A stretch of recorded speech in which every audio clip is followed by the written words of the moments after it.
Hi, I'm Kevin, And I'm Amanda.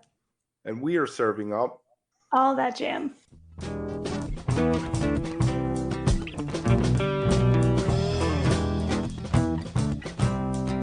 All That Jam, Quick Hit.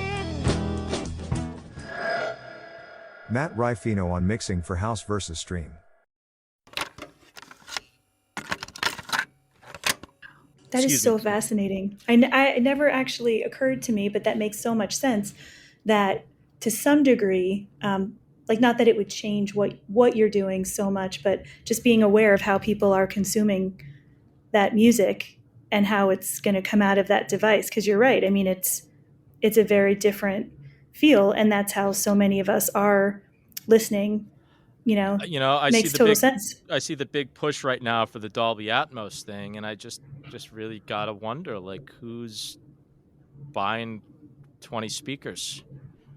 I love it. It would be great. Like, listen, make it happen. I'd love to everyone have a great stereo, Atmos surround sound system in their house, so my music mixes sound great everywhere. But I mean, the reality is, people listen on their iPad. We're not Yeah, getting bigger with things, we're getting smaller. It feels like it anyway. yeah, But no Um, doubt.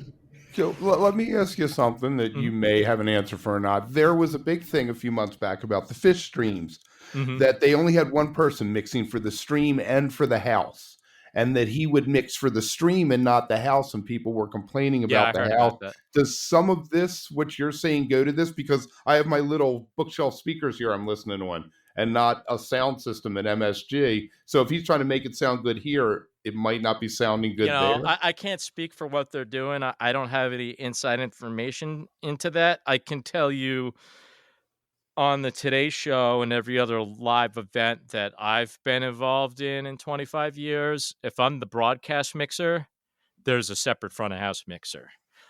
There's a separate monitor mixer. Now, they might have a lot of great reasonings for that I don't know. I'm sure that their team has been with them for so long, and they're probably all really good guys. Um, I personally wouldn't want to do it. That sounds like a nightmare for me because my brain, I'm not that good. My brain doesn't work in that. I'm sort of, like I said, focused on my little speakers. I'm focused on how can I funnel the biggest amount of sound through the smallest amount of speakers. I see those big PA speakers and I get nervous because that's a lot of people's hearing in my hand, and I don't want to kill anyone's hearing. It's the most important thing to me. I don't want these fingers to do something wrong, so I leave the PA stuff to the professionals.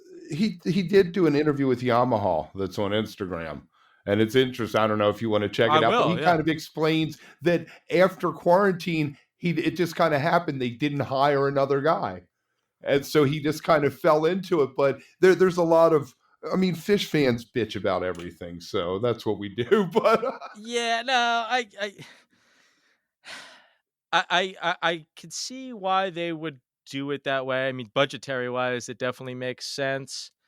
The way that I particularly mix is a pretty, I without getting technical, heavy handed. I think what I do would be a nightmare in a PA because I'm doing a lot of stuff. I'm adding a lot of lows, a lot of highs. I'm like, my goal is to always try to push it past the point of anything you've ever heard. Like, I want everything to be bigger and better than the last thing, if that's what the music calls for. If it calls for to be small, then I want that. But just as far as, like, if you're gonna say like a live mix, like a live band like that, like Spafford or someone like that, when they're jamming, I want it to be live. Like, I want it to feel. I want the kick drum, even though it's coming through your stereo, to feel like it's coming through a PA. I want that depth and that 3D, and not every band wants that. That might be too polished of a sound for Fish. You might hear that and go, "Ooh, like, that's not what I know." Like, I always wonder, like, if I mix the Dead, if I get Dead multi-tracks, like, I kinda think if I mix them the way that I mix, I would hate it, and I wouldn't wanna hear it that way. So sometime, like, you couldn't make a band record. You couldn't make a band record with modern technology and have it feel like the band. Like, they have a thing and it's a feel, and yeah, it's not hi-fi by today's standards, and the kick drum doesn't shake the room and all that stuff. But if you tried to do that, it would take out every bit of personality and charm out of that thing, and it would just feel like everything else. So sometimes I even wonder if my own techniques have a fault.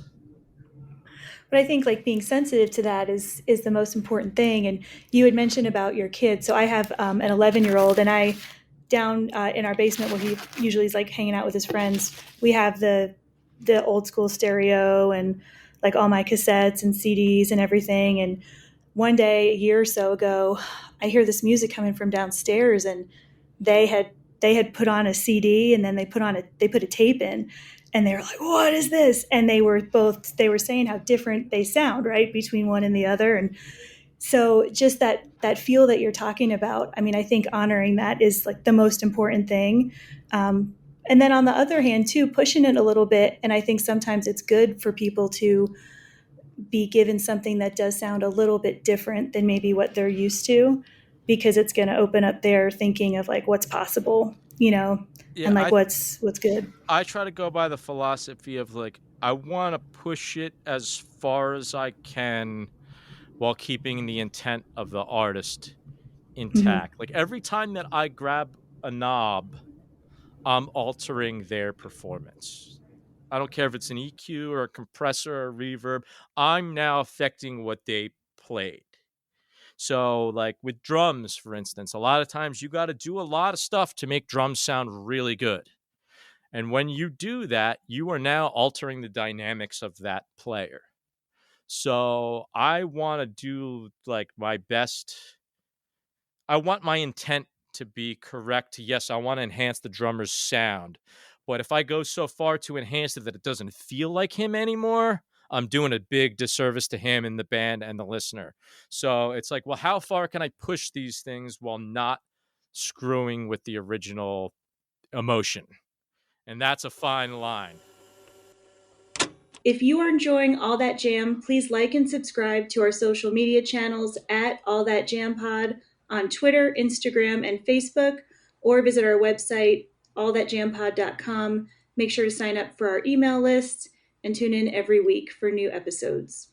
Also, look for full interviews on our YouTube channel. And remember, stay beautiful, but don't stay underground too long.